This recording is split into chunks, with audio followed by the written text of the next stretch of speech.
Hello friend, सभी को राधे राधे। आज की मेरी शुरुआत होगी इस टॉपिक के बारे में कि ऐसी मैंने कौन सी गलती कर दी जिसकी वजह से मुझे एनटीपीसी का एग्जाम देने नहीं मिला। और मैं नहीं चाहती कि आगे आप ऐसी कोई गलती करें जिसकी वजह से आपका भी ऐसा कोई एग्जाम वगैरह छूटे। इसी वजह से मैंने सोचा कि इस बारे में मुझे वीडियो बना देनी चाहिए ताकि सभी लोगों की हेल्प हो सके। स्पेशली जो कई बार एग्जाम दे चुके हैं उनको तो कोई समस्या नहीं है, लेकिन जिन्होंने आज तक कभी एग्जाम देने नहीं गए हैं उनको भी ये जानकारी होनी चाहिए, ताकि मान लो जैसे किसी का वो फर्स्ट पेपर वही उनका एम है, तो फ्रेंड्स मान लो एक छोटी सी गलती की वजह से अगर उनका एग्जाम छूट जाता है तो फिर तो उनको बहुत ही ज़्यादा दुख होगा। इसी वजह से मैंने चाहती थी कि ऐसी कोई गलती हो, इसी वजह से मैंने ये वीडियोज़ बनाना ज़रूरी समझा। तो फ्रेंड्स मैं सबसे फर्स्ट गलती के बारे में हम बात करेंगे, जो है कि जैसे फ्रेंड्स हमारा जो आधार कार्ड है वो बचपन में बना हुआ था, तो हमारे बचपन की फोटो लगी हुई है, और अभी जो हम फॉर्म भरवाते हैं तो अभी रिसेंट की फोटो लगाते हैं। तो फ्रेंड्स जो हमारी आधार कार्ड की फोटो होती है और जो फॉर्म की फोटो होती है वो मैच होनी चाहिए। अगर वो बहुत बहुत पुरानी मतलब बचपन की फोटो और अभी की फोटो से तो मैच नहीं होगी, तो इस वजह से फ्रेंड्स वो आपको एग्जाम देने नहीं जाने में। तो ये मैं आपको इस वजह से बता रही हूँ, ऐसा हुआ है इसी वजह से मैं आपको बता रही हूँ। मेरी फ्रेंड है, वो वैसे तो फ्रेंड मेरी हाइट वगैरह नहीं आती है एमपी प्लस वगैरह के लिए, लेकिन मेरी फ्रेंड थी, उसकी एमपी प्लस वगैरह में हाइट आती है, तो वो देने के लिए गई थी। तो फ्रेंड्स उसका मतलब फर्स्ट बारी देने के लिए गई थी और उसका बचपन का उसका आधार कार्ड की फोटो लगी हुई थी, और अभी मतलब वो बड़ी हो चुकी थी, अभी का उसका फोटो लगा। तो फ्रेंड्स उसकी वजह से उसको एग्जाम देने नहीं मिला था। हालांकि मैंने तो अपने सुधरवा लिया है, उसके पता चलने के बाद ही फिर मैंने सुधरवाया था। इसी वजह से मैंने सोचा कि मैं आपको भी बता दूं, अगर आपकी बचपन की फोटो लगी हुई तो आप अपडेट करवा लीजिए, अभी की फोटो लगवा लीजिए। सेकंड गलती होती है हमारी कि जो हम एग्जाम के टाइम पे जो अपनी आईडी लेकर जाते हैं, वो आईडी में जो हमारा नाम वगैरह होता है वही नाम मतलब जो हम अपना फॉर्म में जो फॉर्म नाम भरते हैं वही हमारी आईडी में भी नाम होना चाहिए। और ये गलती तो फ्रेंड्स मेरे खुद के साथ हुई है। फ्रेंड्स जैसे कि मेरी 10वीं में और 12वीं में मेरा सिर्फ सिंगल नेम बस है प्रियंका, और बाकी जितने भी मेरे आईटी का है और जितना भी मेरा सर्टिफिकेट है उस सभी में मेरा प्रियंका ब्रह्मे लिखा हुआ है। फ्रेंड्स मुझे ये बात पता नहीं थी, तो मैं गई थी पेपर देने के लिए।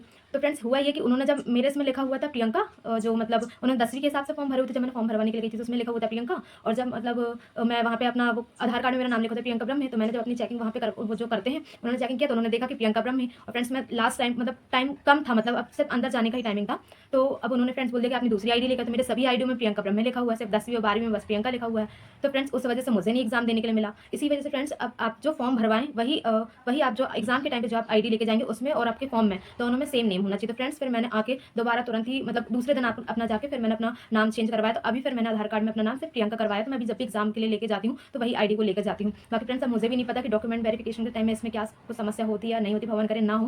बाकी फ्रेंड्स देखेंगे जब भी अब डॉक्यूमेंट वेरिफिकेशन का जब कभी टाइम आएगा तब।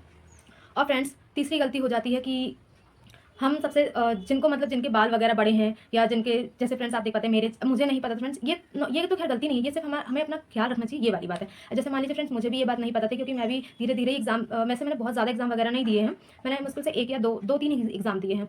तो फ्रेंड्स ये जो मैं आपको बात बता रही हूँ कि जैसे मान लीजिए आपके से बाल बड़े हैं और जिनके बाल ज़्यादा ही सिल्की हैं कि जिनके जोड़े वगैरह नहीं बन पाते हैं, फ्रेंड्स ये स्पेशली लड़कियों के लिए है। तो जैसे कि मान लीजिए हम क्लेचर वगैरह लगा के जाते हैं, तो फ्रेंड्स वहाँ पे क्लेचर वगैरह आपको लगा के अंदर नहीं जाने देते हैं, आप या तो फिर पोनीटेल बना के जाइए तभी आपको बचाने देते हैं। अब मैं स्पेशली हमारे जबलपुर की चेकिंग की बात करूँ, यहाँ पर तो फ्रेंड्स बहुत अच्छी खासी चेकिंग होती है, कहीं और जाने देते हैं तो ये मुझे नहीं पता।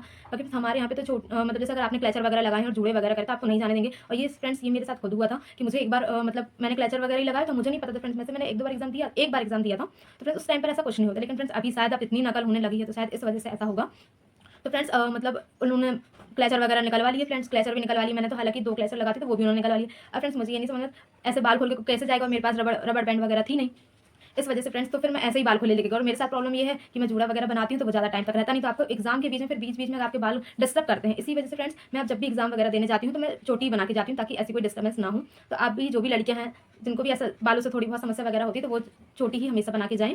ये मैं सिर्फ आपको इन्फॉर्मेशन दे रही हूँ। दूसरी जो मुझसे गलती हुई अभी पेपर के टाइम पे वो हो गई फ्रेंड्स कि हम जैसे जबलपुर से हैं, तो फ्रेंड्स यहाँ से लास्ट एक गाड़ी चलती है, शायद उसका नाम विंध्याचल है, मैं एक मिनट देख लेती हूँ और आपको बता देती हूँ, जो सागर से चलती है, जबलपुर से चलती है सागर के लिए।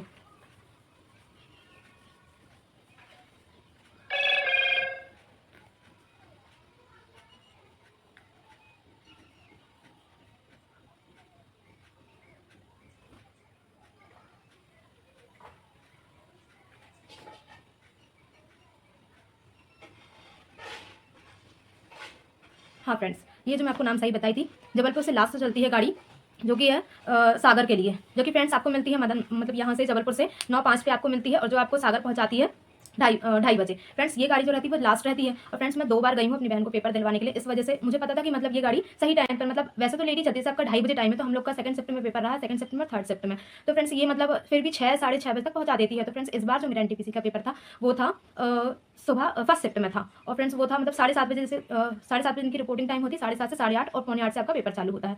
तो फ्रेंड्स ये इतनी लेट कर दी उस दिन आने में, मैं 1:30 पौने 2 बजे तक वहीं बैठी हुई थी फ्रेंड्स, लेकिन ट्रेन नहीं आई, और यहाँ से करीब करीब 6 से 7 घंटे करीब का रास्ता है। इस वजह से फ्रेंड्स मैं उसके बाद फिर मैंने देखा कि वो तो वहाँ पे पहुँचाने में 8 बजा दे रही थी और फ्रेंड्स जाने में भी हमें वहाँ पे टाइम लगता। और फ्रेंड्स मैं इतना रिस्क नहीं ले सकती थी, क्योंकि फ्रेंड्स अब जिसके पास में थोड़ी बहुत पैसों की भी समस्या रहती है तो वो ये तो सोचता है कि अगर हमारे पैसे वगैरह खर्च हों और तो हमें एग्जाम तो देने कम से कम मिल ही जाए। अब एग्जैक्ट टाइम पे जाके फ्रेंड्स रिस्क लेने ही वाली बात है। और फ्रेंड्स मेरी एनटीपीसी की उतनी खास तैयारी थी भी नहीं, इस वजह से फ्रेंड्स मैं रिस्क नहीं लेना। हाँ फ्रेंड्स, अगर मैं 1-2 घंटे पहले चली थी, आधे घंटे भी पहले चली आती थी फ्रेंड्स, मुझे कोई समस्या नहीं होती पेपर देने में, क्योंकि फ्रेंड्स पेपर तो मुझे देने था, पेपर देने की मेरी बहुत ज़्यादा इच्छा थी। लेकिन फ्रेंड्स अब वो क्या बोल सकते हैं, ये अब मेरी गलती ही मान लीजिए। अब गलती क्या है फ्रेंड्स, मैं तो 2 बार गई हुई थी सागर में, जा चुकी हूँ 2 बार, जिसकी वजह से ऐसा कभी नहीं हुआ है। लेकिन इस बार पता नहीं कैसे फ्रेंड्स वो पौने 2 बजे तक फ्रेंड्स वो गाड़ी नहीं आई थी और वहाँ पे पहुँचने का टाइमिंग दिखा रहा था 8 सवा 8 बजे करीब। फ्रेंड्स उसके मैंने सोचा कि सवा 8 बजे करीब मान लीजिए पहुंचे, और ऑलरेडी वो उस दिन 5-6 घंटे लेट हो चुकी थी। अब मैंने सोचा पता नहीं फ्रेंड्स वो वहाँ पे जा पाती है नहीं जा पाती है, इसी वजह से फ्रेंड्स मैं फिर नहीं देने गई, क्योंकि फ्रेंड्स मैं ओबीसी से हूँ तो हमें फ्री भी नहीं मिलता है, हमें जाने आने का पैसा भी देना पड़ता है फ्रेंड्स। इस वजह से मैं नहीं पेपर देने के लिए गई। तो फ्रेंड्स मेरा ये कहने का मतलब है, यहाँ से बस जैसे पौने 2 करीब बज चुके थे, तो यहाँ से बस का भी साधन नहीं था। हाँ, अगर सेकंड शिफ्ट में होता या थर्ड शिफ्ट में होता तो मैं बस से भी जा सकती थी दूसरे दिन, लेकिन फ्रेंड्स फर्स्ट में ही था तो बस वगैरह में भी हम जा नहीं सकते थे। इसी वजह से फ्रेंड्स मैं नहीं गई पेपर देने के लिए, और ये मुझसे गलती हो गई। अब मेरा जो भी एग्जाम होगा, वैसे फ्रेंड्स अभी रेलवे के मेरे जितने भी एग्जाम होते हैं वो मुझे सागर ही सेंटर मिलता है, लड़कियां जो रहती हैं उनको सागर ही मिल रहा है। तो अब मुझसे जो भी गलती होगी, इसकी जो फर्स्ट गाड़ी होगी जो कि चलती है दयोदय सुपरफास्ट एक्सप्रेस, वो भी डेली चलती है। लेकिन फ्रेंड्स वो क्या है कि 12 बजे पहुंचा देती है, तो मैं इस वजह से नहीं जाती थी कि हम 12 बजे जाके फिर हमें रेलवे प्लेटफॉर्म पर रहना पड़ेगा। और ये फ्रेंड्स 2:30 बजे थी, सही थी, हम यहाँ से रात को निकलते रहे, खाना पीना खाकर वहाँ पहुंच जाते रहे। इसी वजह से फ्रेंड्स वो वाली गाड़ी से जाती रही। तो ये हो गई फ्रेंड मुझसे गलती। आगे आप भी ऐसी कोई गलती मान लीजिए, जैसे किसी की लास्ट गाड़ी है तो आप भी ऐसी गलती ना करें। इसी वजह से मैंने आपको बताया, और इसी वजह से मुझे पेपर भी नहीं देने मिला। तो फ्रेंड्स इस बात का मुझे तो काफ़ी दुख है, क्योंकि मतलब मैं चाहती रही कि मैं पेपर देने जाऊँ, ताकि मुझे नॉलेज आए, मुझे पता चले कि किस टाइप के क्वेश्चन आते हैं, किस टाइप के नहीं आते हैं। और मान लीजिए फ्रेंड्स, चलो ये तो मेरा एम नहीं था कि मुझे एनटीपीसी ही करना है, लेकिन फ्रेंड्स मान लीजिए जिस किसी का एम ही होता है कि एनटीपीसी हमें निकालना, फ्रेंड्स उसको तो बहुत ज़्यादा बोलेगा वो ज़िंदगी में, मतलब क्या बोल सकते हैं फ्रेंड्स, उसका तो वही मतलब समझ सकता है। इसी वजह से फ्रेंड्स मैं ऐसा नहीं चाहती थी कि जिसका भी मान लीजिए ट्रेन वगैरह का जो भी रहता है, तो आप कोशिश करें कि लास्ट आपकी ट्रेन ना हो, या फिर आपका सेकंड कोई ऑप्शन रहे कि आप जा सकें, ऐसा आप कर लीजिए। तो ये मेरी स्पेशल वीडियो थी जो फर्स्ट टाइम पेपर देने के लिए जा रहे हैं, या जो कई बार भी दे चुके हैं, जैसे मैं खुद दे चुकी हूँ, तो मुझसे ही गलती हो गई, तो ऐसी कोई गलती ना करें। उन सभी के लिए थैंक यू, और मुझसे जो भी गलती हो वो आप अपने कमेंट में बता दीजिएगा।